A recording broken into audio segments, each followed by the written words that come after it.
Vishnu സുരേഷിലേക്കാണ്. Pathanamthitta AR ക്യാമ്പിനടുത്ത് Vishnu സുരേഷിന്റെ. വിഷ്ണു, ഇപ്പോൾ AR ക്യാമ്പിൽ അറസ്റ്റ് രേഖപ്പെടുത്തി രാഹുൽ മാങ്കൂട്ടത്തിലെന്നാണ് മനസ്സിലാക്കുന്നത്. ഒപ്പം തന്നെ എല്ലാ തിരക്കഥകൾക്ക് ശേഷവും പറയാറുള്ള അതേ മറുപടി തന്നെ, ഇത് പീഡനമല്ല, ഉഭയസമ്മതപ്രകാരമുള്ള ബന്ധമാണ്. ഉഭയസമ്മതപ്രകാരം ഒരാളോ രണ്ടാളോ ഒക്കെ ബന്ധം നമുക്ക് സമ്മതിക്കാം, അല്ലെങ്കിൽ എങ്ങനെയെങ്കിലുമൊക്കെ മനസ്സിലാക്കാം. പക്ഷെ ഇത് എത്ര പേരെയാണ് മനഃപൂർവ്വം പ്ലാൻ ചെയ്ത് ചതിക്കുക എന്ന് പറയുന്നത്?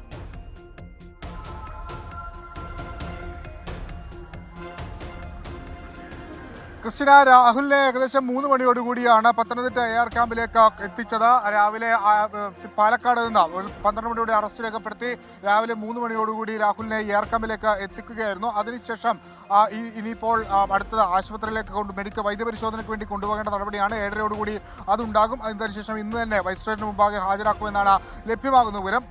ഏകദേശം കഴിഞ്ഞ 3 മാസമായി ഈ രാഹുലുമായി ബന്ധപ്പെട്ടുള്ള വിവാദങ്ങൾ നമുക്ക് മുൻപിലുണ്ട്, കേസുകൾ നമുക്ക് മുൻപിലുണ്ട്. ആദ്യം ഒരു കേസ് രജിസ്റ്റർ ചെയ്തു. അത് ഗർഭചിത്രമടക്കമുള്ള വകുപ്പുകൾ ചുമത്തിയാണ് ആ കേസ് രജിസ്റ്റർ ചെയ്തത്. പക്ഷേ ആ കേസിൽ ഹൈക്കോടതി രാഹുലിന്റെ മുൻകൂർ ജാമ്യാപേക്ഷ പരിഗണിക്കുകയും രാഹുലിന്റെ അറസ്റ്റ് തടയുകയും ചെയ്തു. രണ്ടാമത്തെ കേസിന്റെ ഘട്ടത്തിലേക്ക് എത്തുമ്പോൾ അത് സെഷൻസ് കോടതിയിൽ നിന്ന് തന്നെ രാഹുലിന് ജാമ്യം ലഭിക്കുന്നു. അത് വിവാഹ വാഗ്ദാനം നൽകി ബലാത്സംഗം ചെയ്തു എന്ന് വരുന്ന പരാതി. ആ പരാതിയിൽ ആ പെൺകുട്ടി പറഞ്ഞ പ്രധാനപ്പെട്ട കാര്യങ്ങളുണ്ട്. രാഹുലെ അതിക്രൂരമായി തന്നെ മർദ്ദിച്ചു, ശരീരത്തെമ്പാട് മുറിപ്പാടുകളുണ്ട് തുടങ്ങിയ കാര്യങ്ങളൊക്കെ ഉന്നയിച്ചെങ്കിലും പക്ഷേ സെഷൻസ് കോടതി രാഹുലിന്റെ മുൻകൂർ ജാമ്യാപേക്ഷ പരിഗണിക്കുകയും രാഹുലിന് മുൻകൂർ ജാമ്യാപേക്ഷ അനുവദിക്കുകയും ചെയ്തിരുന്നു. അതിനെ എതിർത്ത് സംസ്ഥാന സർക്കാർ ഹൈക്കോടതിയിൽ അതിനെ എതിർത്തുള്ള അപ്പീൽ ഹർജി നൽകിയിട്ടുണ്ട്. അതൊക്കെ കോടതിക്ക് മുമ്പാകെയുണ്ട്. ഈ 2 കേസുകളിലും രാഹുൽ ഏറെക്കുറെ പോലീസിന് പിടി നൽകാതെ സേഫായി ഇരിക്കുന്ന ഘട്ടത്തിലാണ് മൂന്നാമത്തെ പരാതി അന്വേഷണ സംഘത്തിന് മുൻപാകെ എത്തുന്നത്. അന്വേഷണ സംഘത്തിന് മുമ്പാകെ ഇമെയിൽ വഴിയാണ് പരാതി ലഭിക്കുന്നത്. ആ പരാതിയിന്മേൽ അതീവ രഹസ്യ സ്വഭാവത്തിലാണ് പോലീസിന്റെ അന്വേഷണം ഉണ്ടായത്. അതുകൊണ്ടാണ് അതിന്റെ ആ FIR രജിസ്റ്റർ ചെയ്തിട്ട് ഇപ്പോൾ ഏകദേശം ഒരാഴ്ച അടുത്ത് കഴിയുന്നു. പക്ഷേ ഇതുവരെ അത്തരത്തിൽ FIR രജിസ്റ്റർ ചെയ്ത് ഒരാഴ്ച കഴിഞ്ഞിട്ടും അതിന്റെ വിവരങ്ങളൊന്നും പുറത്തു വന്നിട്ടില്ല. നേരത്തെ നമ്മൾ ഇതുമായി ബന്ധപ്പെട്ട വിവരങ്ങൾ ഒക്കെ ലഭ്യമാകുന്ന ഘട്ടത്തിൽ ഒരുപക്ഷെ അത് കോടതിയിൽ പ്രൊഡ്യൂസ് ചെയ്യാം. രാഹുലിന്റെ ജാമ്യത്തെ എതിർത്തുകൊണ്ട് കോടതിയിലായിരിക്കും SIT ഇക്കാര്യം അറിയിക്കുക എന്നാണ് പറഞ്ഞത്. പക്ഷേ SITയുടെ വളരെ പെട്ടെന്ന് വളരെ ക്വിക്കായിട്ടുള്ള ഒരു മൂവ്മെന്റ് രാഹുലിനെ അറസ്റ്റ് ചെയ്യാനുള്ള തീരുമാനത്തിലേക്ക് അവർ എത്തുന്നു. അങ്ങനെ ഇന്നലെ വളരെ കൃത്യമായി ആസൂത്രണം ചെയ്ത് ഓപ്പറേറ്റ് ചെയ്ത് രാഹുൽ എവിടെയുണ്ട് എന്നറിഞ്ഞ് 2 പോലീസ് ജീപ്പിലായി ആ ഹോട്ടലിലേക്ക് എത്തി രാഹുലിന്റെ സ്റ്റാഫുകളെല്ലാം പുറത്തിറങ്ങിയ ശേഷം അവിടെ അറസ്റ്റ് ചെയ്യപ്പെടുന്നു. ഈ കേസിൽ രാഹുലിന്റെ അറസ്റ്റ് രാഹുലിന് ഒരല്പമല്ല കുറച്ചധികം ബുദ്ധിമുട്ടുണ്ടാക്കുന്ന കാര്യമാണ്. കാരണം ഈ കേസിൽ ശാസ്ത്രീയ തെളിവുകളുടെ പിൻബലം പോലീസിന് പ്രത്യേക അന്വേഷണ സംഘത്തിനുണ്ട്. അതുകൊണ്ട് കോടതിയിൽ ഈ രാഹുലിന്റെ ജാമ്യാപേക്ഷയൊക്കെ വളരെ ശക്തമായി തന്നെ എതിർക്കപ്പെടാനുള്ള സാഹചര്യം, അത് റദ്ദ് ചെയ്യപ്പെടാനുള്ള സാഹചര്യമൊക്കെ വളരെ കൂടുതലാണ്. ഇതിൽ നമ്മൾ തന്നെ ഇപ്പോൾ പുറത്തു വന്ന തെളിവുകൾ അനുസരിച്ച് ഈ ഭ്രൂണഹത്യ അടക്കമുള്ള കാര്യങ്ങളുടെ സാമ്പിളുകളൊക്കെ ശേഖരിച്ചിട്ടുണ്ട് ആ യുവതി. കാരണം അവർക്ക് ഒരു ഘട്ടത്തിൽ വളരെ കൃത്യമായി തന്നെ മനസ്സിലായി താൻ ചതിക്കപ്പെടുകയാണ്, തന്നെ രാഹുൽ ചതിക്കുകയാണ് എന്ന ആ പശ്ചാത്തലത്തിലാണ് രാഹുലിനെതിരെ തെളിവുകൾ ശേഖരിക്കാൻ തുടങ്ങുകയും പിന്നീട് അതൊരു പരാതിയായി SITക്ക് നൽകുകയും കൃത്യമായി മൊഴി നൽകുകയൊക്കെ ചെയ്തത്. ഈ നേരത്തെ വന്ന 2 കേസുകളിലും SIT ഒരു ഇനിഷ്യേറ്റീവ് ഏതെങ്കിലുമൊക്കെ ഘട്ടത്തിൽ എടുത്തു എന്നൊക്കെ നമുക്ക് പറയാം, പരാതിയുമായി ബന്ധപ്പെട്ട് പുതിയ പരാതിക്കാരെ കണ്ടെത്താൻ. പക്ഷേ ഇവിടെ അങ്ങനെയല്ല, വളരെ കൃത്യമായ ഒരു പരാതിയുണ്ട്, പരാതിക്കാരിയുടെ മൊഴി രേഖപ്പെടുത്തിയിട്ടുണ്ട്, ഒപ്പം അവർ നൽകിയിട്ടുള്ള ശാസ്ത്രീയ തെളിവുകളുണ്ട്. വിഷ്ണു സുരേഷാണ് പത്തനംതിട്ടയിലെ AR ക്യാമ്പിന് മുന്നിൽ നിന്ന് വിശദാംശങ്ങൾ നൽകിക്കൊണ്ടിരിക്കുന്നത്. ഈ AR ക്യാമ്പിലാണ് ഇപ്പോൾ രാഹുൽ മാങ്കൂട്ടത്തിലുള്ളത്. 3ാമത്തെ ബലാത്സംഗ പരാതിയിലാണ്. അപ്പോൾ ഈ പരാതിയിലുള്ളത് ബലാത്സംഗം മാത്രമല്ല, നിർബന്ധിത ഗർഭഛിദ്രം മാത്രമല്ല, ഈ നിർബന്ധിത ഗർഭഛിദ്രം നടത്താൻ, ഭ്രൂണഹത്യ നടത്താനുള്ള കൃത്യങ്ങൾ നടത്തിയതിന് തെളിവുകളുണ്ട്. അതിന്റെ സാമ്പിളുകൾ വിവരങ്ങൾ നൽകിയിട്ടുണ്ട്. ഇപ്പോൾ രാഹുൽ മാങ്കൂട്ടത്തിൽ MLA അറസ്റ്റിലായിരിക്കുകയാണ്.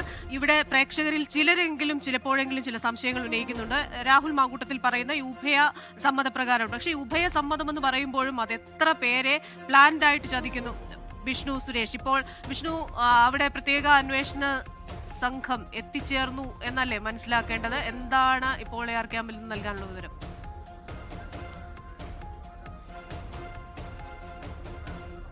പ്രത്യേക അന്വേഷണ സംഘത്തിന് ഉമ്മുഴലിയാണ് എത്തിയത് എന്നാണ് നമ്മൾ മനസ്സിലാക്കുന്നത്. അതായത് വളരെ കൃത്യമായി അതായത് വളരെ കൃത്യമായി SITക്ക് ലഭിച്ച ഒരു പരാതി അവർ വളരെ കൃത്യമായി തന്നെ ആ പരാതി ഡീൽ ചെയ്തു. അതായത് കേവലം ഒരു FIR ഇട്ട് അതിൻ്റെ നേരത്തെ ആദ്യത്തെ 2 കേസുകളിൽ ഒരു FIR ഇടുകയും പിന്നീട് രാഹുലിനെ അറസ്റ്റ് ചെയ്യാൻ ശ്രമിക്കുന്നു എന്നുള്ള പൊതുബോധം ഒരു പ്രതിദിനം ഉണ്ടാക്കിയ രാഹുൽ ഇവിടെ നിന്ന് രക്ഷപ്പെട്ടു പോവുകയൊക്കെ ചെയ്തിരുന്നു. പക്ഷേ ഇത്തരത്തിലൊരു FIR രജിസ്റ്റർ ചെയ്യാൻ 3ാമത്തെ FIR രജിസ്റ്റർ ചെയ്ത കാര്യം പുറത്തേക്ക് വന്നില്ല. അവർ അറസ്റ്റ് വരെ കാത്തിരുന്നു. അതിനുശേഷമാണ് ഈ കേസുമായി ബന്ധപ്പെട്ടുള്ള വിവരങ്ങളൊക്കെ പുറം ലോകം അറിയുന്നത് പോലും. വളരെ കൃത്യമായി വളരെ ശാസ്ത്രീയമായ നിലപാടാണ് നിലവിൽ വളരെ ശാസ്ത്രീയമായ നിലപാടാണ് ഈ കേസ് അന്വേഷണവുമായി ബന്ധപ്പെട്ട് SIT ഇതുവരെ സ്വീകരിച്ചിട്ടുള്ളത്. അതിന്റെ ഒരു റിസൾട്ട് ഉറപ്പായും ഈ കേസിലുണ്ടാകുന്ന കാര്യത്തിൽ ഒരു തർക്കവുമില്ല. വളരെ കൃത്യമായ ഇടപെടൽ SITയുടെ ഭാഗത്ത് നിന്ന് ഉണ്ടായിട്ടുണ്ട്. ഇതിന്റെ ഒരു നടപടിക്രമങ്ങൾ ഇതുവരെയുള്ള സംഭവങ്ങൾ ഇങ്ങനെയാണ്. ഒരാഴ്ച മുമ്പ് പരാതി ലഭിക്കുന്നു. ആ പരാതിയിന്മേൽ തന്നെ രാഹുൽ ആദ്യത്തെ പരാതി പോലെ തന്നെ വിവാഹ വാഗ്ദാനം നൽകി ചതിച്ചുവെന്നും അതോടൊപ്പം തന്നെ ഭ്രൂണഹത്യക്ക് അടക്കം പ്രേരിപ്പിച്ചു എന്ന് ചൂണ്ടിക്കാണിച്ചാണ് ആ പരാതി ലഭിക്കുന്നത്. ഇമെയിലായി പരാതി ലഭിക്കുന്നു. പിന്നീട് യുവതിയുടെ മൊഴി രേഖപ്പെടുത്തുന്നു. മൊഴി രേഖപ്പെടുത്തി FIR രജിസ്റ്റർ ചെയ്യുന്നു. FIR രജിസ്റ്റർ ചെയ്തതിന് പിന്നാലെ രാഹുലിനെ അറസ്റ്റ് ചെയ്യാം എന്നൊരു തീരുമാനത്തിലേക്ക് അന്വേഷണ സംഘം എത്തുന്നു. അതിൽ പ്രകാരം ഇന്നലെ രാഹുൽ താമസിച്ചിരുന്ന പാലക്കാടുള്ള ആ ഹോട്ടലിലേക്ക് എത്തി. അവിടെ 2 ജീപ്പുകളിലായാണ് അന്വേഷണ സംഘം എത്തുന്നത്. അന്വേഷണ സംഘം എത്തി രാഹുലിന്റെ സ്റ്റാഫുകളെല്ലാം പുറത്ത് പോയതിനു ശേഷം മറ്റു ഒരു തരത്തിലുള്ള ഒരു ആക്ഷൻസിനോ സാധ്യതയില്ലാത്ത രീതിയിൽ വളരെ കൃത്യമായി ഇടപെട്ട് രാഹുലിനെ അറസ്റ്റ് ചെയ്ത് ഈ AR ക്യാമ്പിലേക്ക് എത്തിച്ചിരിക്കുകയാണ്. ഇനി ഇവിടെ നിന്ന് ബാക്കി മറ്റു നടപടികളൊക്കെ ഉണ്ട്. ഇന്ന് ആദ്യഘട്ടത്തിൽ തന്നെ വൈദ്യ പരിശോധനയ്ക്ക് വിധേയമാക്കും. അതിനുശേഷം കോടതിയിലേക്ക് ഇന്ന് ഞായറാഴ്ചയാണ്, അതുകൊണ്ട് മജിസ്ട്രേറ്റ് വിഭാഗമായിരിക്കും ഹാജരാക്കുക. 2ാം കോടതിയിൽ പത്തനംതിട്ട 2ാം കോടതിയിലേക്കായിരിക്കും ഹാജരാക്കുക എന്നാണ് നമ്മൾ മനസ്സിലാക്കുന്നത്.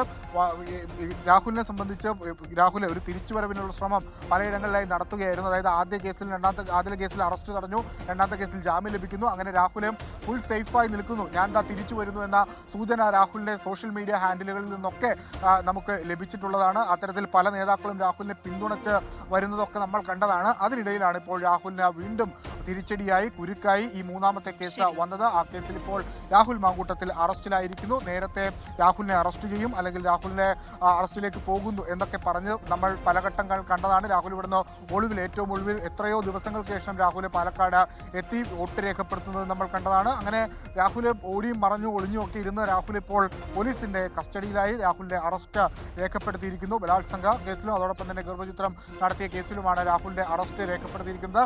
കൃത്യമായ തെളിവുകളുടെ അടിസ്ഥാനത്തിലാണ് SITയുടെ അറസ്റ്റ്.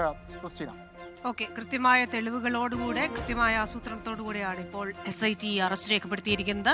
അപ്പോൾ അറസ്റ്റിന് ശേഷം ആദ്യം നൽകിയിരിക്കുന്ന മൊഴി ഉഭയസമ്മതപ്രകാരമുള്ള ബന്ധം എന്നാണ്. ഉഭയസമ്മതപ്രകാരമുള്ള ബന്ധം എന്ന് പറയുമ്പോഴും ഇവിടെ ആ വ്യക്തിക്ക് പരാതി ഉണ്ടാകുന്നു, താൻ ചതിക്കപ്പെട്ടുവെന്ന ബോധ്യമുണ്ടാകുന്നു, ഒന്നിലേറെ പേരെ ചതിച്ചുവെന്ന വാർത്തകൾ വരുന്നു. അത് പരാതിയായി വരുമ്പോഴാണ് ഇതിന്റെ പിന്നിൽ കൃത്യമായ ആസൂത്രണത്തോടു കൂടിയായിരുന്നു ഓരോ വ്യക്തികളെയും രാഹുൽ മാങ്കൂട്ടത്തിൽ സമീപിച്ചിരുന്നത് എന്ന കാര്യമാണ് വരുന്നത്. അതുകൊണ്ട് തന്നെ അത് പരാതി എത്തുമ്പോഴാണ് അതിന് പ്രാധാന്യം വരുന്നത്. ഇപ്പോൾ പ്രത്യേക അന്വേഷണ സംഘം മേധാവി G. പൂങ്കുഴലി അവിടെ പത്തനംതിട്ട AR ക്യാമ്പിലെത്തിയിരിക്കുകയാണ്. ലോകത്തെവിടെയായാലും ഏത് സമയത്തും 24 വാർത്തകളും ഓഗ്മെന്റഡ് റിയാലിറ്റി പാക്കേജുകളും എക്സ്പ്ലെയിനറുകളും വിശദമായി കാണാൻ ഞങ്ങളുടെ YouTube ചാനൽ നിങ്ങൾക്ക് സബ്സ്ക്രൈബ് ചെയ്യാം.